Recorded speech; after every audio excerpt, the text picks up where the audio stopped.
여러분 안녕하십니까? CTV 뉴스 박은결입니다. 시인 박남수 님이 쓴 4월 비빔밥이란 시에는 이런 구절이 있습니다. 햇살 한 줌 주세요. 새순도 몇 입 넣어주세요. 그리고 마지막으로 내 마음을 고명으로 얹어주세요. 4월이란 달과 잘 어우러지는 시란 생각이 드는데요. CTV 뉴스도 마음에 고명을 얹어 늘 구독자 여러분을 찾아가겠습니다. 4월 셋째 주 CTV 뉴스 시작합니다.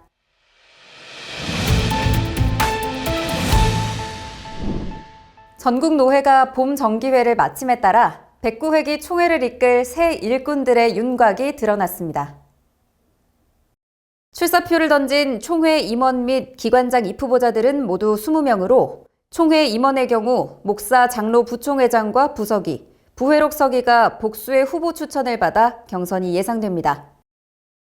목사 부총회장은 동안주 노회 김동관 목사, 서울 북노회 민찬기 목사, 서울노회 장봉생 목사 등 모두 3명이 후보 추천을 받았으며 장로 부총회장은 김제노회 김형곤 장로와 서수원노회 박성만 장로 등 2명이 추천됐습니다.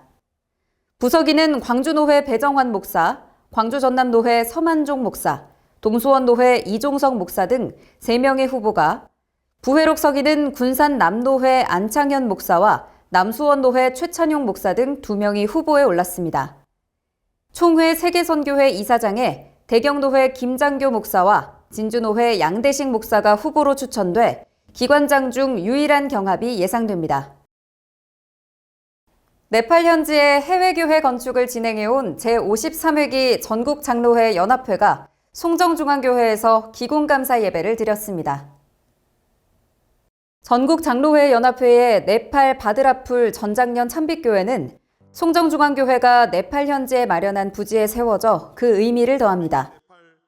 건축 후 교회 관리를 송정중앙교회에서 맡기로 하는 등 지역교회와의 연합으로 세워지는 전작년 참빛교회는 연합회의 예산이나 외부 후원이 아닌 임원들의 자발적인 헌금으로 세워져 더욱 관심을 모읍니다. 연합회 해외 선교위원들은 물론 증경회장들까지 헌금에 동참하고 있습니다. 제53회기는 회원님들의 자원하는 예물로 회의 예배당 건축하여 하나님께 봉헌하며 드리는 목표로 어떻게 하면은 참 아름다운 성전을 건축해서 그 성전을 통해서 복음이 널리 전파될 수 있을까 기도하는 중에 우리 목사님께서 이 네팔에 선교센터를 짓는다는 소식을 들었습니다. 그 교회를 통해서 세계 곳곳에 또 그 오지에 하나님의 복음이 널리 전파되기를 저희는 바랄 뿐입니다. 건평 40평과 부대시설 10평 규모의 네팔 바드라풀 전작년 참빛교회는 4월 공사를 시작해 9월 말 준공할 예정입니다. 전국장로회 연합회는 해외교회 건축과 함께 농어촌 미자립교회 지원사업 등 선교적 활동을 이어가고 있습니다. 총회 신학부가 신학정체성 선언문과 관련해 첫 교회와 신학 세미나를 개최했습니다. 교회와 신학 세미나는 제108회 총회에서 채택한 총회 신학정체성 선언문의 의의와 내용을 설명하기 위해 마련한 시간입니다. 12신조, 웨스트민스터 신앙 고백서 및 대소요리 문답을 기초로 한 교단의 신학적 정체성을 쉽게 이해하고 가르칠 수 있도록 교회가 선언문을 어떻게 활용할 수 있는지에 대한 방안도 함께 제언했습니다. 이 신학정체성 선언문을 헌법의 부록으로 실었다라고 하는 것으로 끝나지 않고 어떻게 하면 교단의 신학정체성 선언문을 공부하고 그것의 의미를 새기면서 우리 교단이 이와 같은 것을 믿고 있구나라고 하는 것을 그렇게 알게 되는 그런 기회를 가지면 좋겠다. 2차 세미나는 5월 27일 대전 세미래교회에서 열리며 3차 세미나는 7월 1일 제주도 동홍교회에서 개최됩니다. 아울러 총회가 위임한 웨스트민스터 신앙고백 속의 행위 언약 사상에 대한 연구는 6월 20일 공청회를 통해 다룰 예정입니다.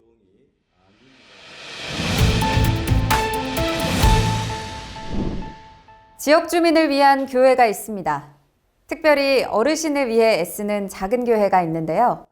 매주 따끈한 국수로 외로운 어르신들께 말벗이 되고 식구가 되어주는 교회입니다. 서울 수유동 더함교회 이야기인데요. 매주 식사를 준비하는 일이 재정적으로 힘겹지만 10년간 단 한 번도 국수 대접을 쉰 적은 없다고 합니다. 주민들에게 참 좋은 교회로 불리고 있는 더함교회의 사역 현장을 김희돈 기자가 다녀왔습니다. 북한산 인수봉 아래 가파른 길. 어르신들이 하나둘 비탈길에 오릅니다. 이들에게 교회에서 맛보는 국수 한 그릇은 식사 이상의 의미를 갖습니다. 국수에 담긴 교회의 정성이 각별하기 때문입니다. 물냉면만 먹다가 오늘 비빔냉면을 먹었는데 진짜 환상적입니다. 진짜 맛있습니다. 정말 감사할 일이죠. 순수한 봉사라고 그래도 정말 순수한 봉사예요. 저번에 대한 점수는 제 100점이 아니라 너무 많이 후하게 드리고 싶어요, 솔직히. 더함교회는 10년 전 교회를 개척한 이래 국수 봉사를 이어왔습니다. 어르신들을 위해 매주 수요일부터 토요일까지 국수를 삶습니다. 매월 한 번 삼계탕을 끓일 때는 자리가 없을 만큼 인기가 많습니다.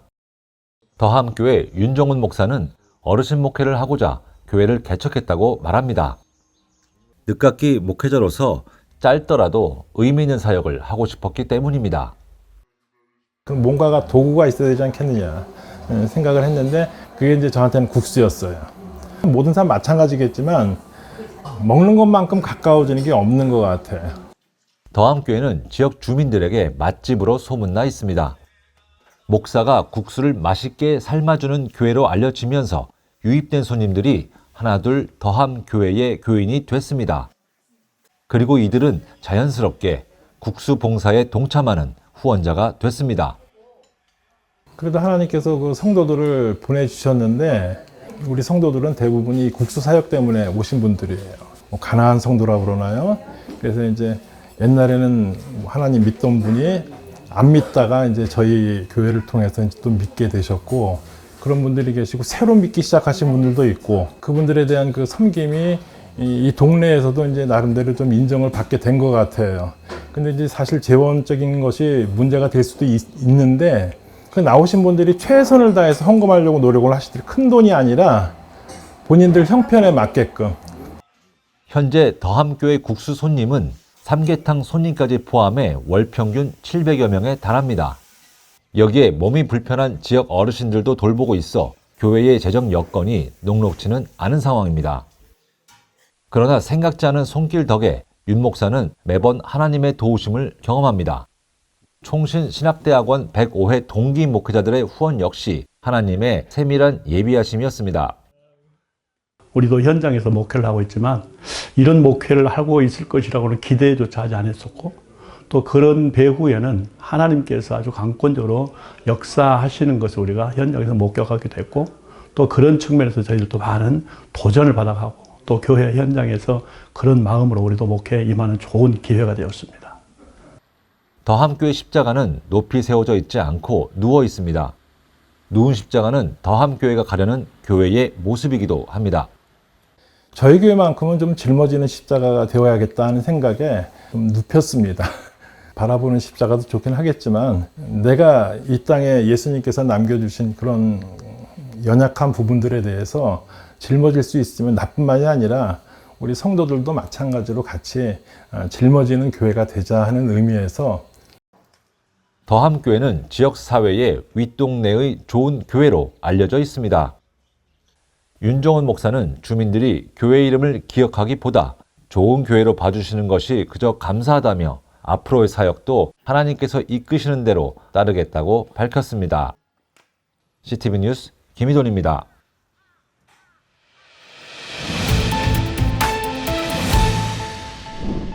지난 4월 21일은 한국교회에 매우 의미 있는 주일이었습니다. 80년 전 밤 9시 주기철 목사가 순교한 날이었는데요. 긴 시간이 흐른 지금 우리는 어목했던 시절, 누군가 헌신한 과거의 순간으로만 기억하고 있는 것은 아닐까요? 총회 순교자 기념사업부에서 긴 시간 활동해온 손원재 장로를 통해 오늘날 우리가 기억해야 할 순교, 또한 살아야 할 순교가 무엇인지 물었습니다. 순교자의 피는 교회의 씨앗이다라는 지틀리안의 외침처럼 오늘날 한국교회의 성장은 1860년 토마스 선교사의 순교를 시작으로 배홍준 장로님, 주기철 목사님, 손나원 목사님 등 수많은 순교자들의 희생 덕분이라고 할 수 있습니다. 지난 주일은 4월 21일 주기철 목사님께서 밤 10시에 순교하신 날입니다. 주기철 목사님의 일사가고 다큐멘터리 영상을 본 적이 있습니다. 일제의 신사참배를 끝까지 거부하시다 끝내 순교하신 목사님의 생애를 보면서 눈물의 감동을 받았습니다. 우리는 한국 기독교 역사를 통해서 순교자의 역사를 기억해야 합니다. 그리고 지금도 세계 여러 곳에서 순교하는 많은 사람들에 대해서도 관심을 가져야 합니다. 그래서 한국교회가 순교신앙으로 반드시 평양 대부흥의 역사가 일어나기를 간절히 소망합니다.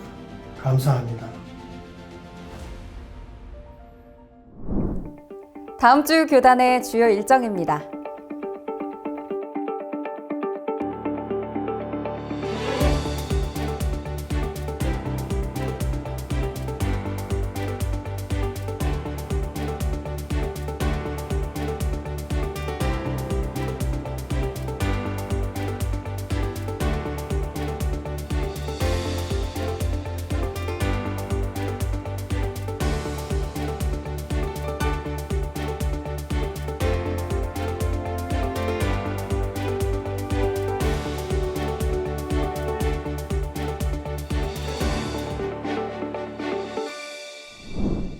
잎새달 4월이 어느새 지나가고 있습니다.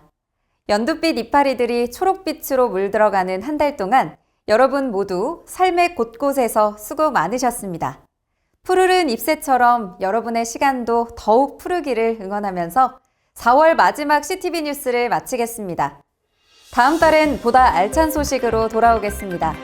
더 많은 소식을 보기 원하는 분들은 구독과 알림 설정 부탁드리겠습니다. 고맙습니다.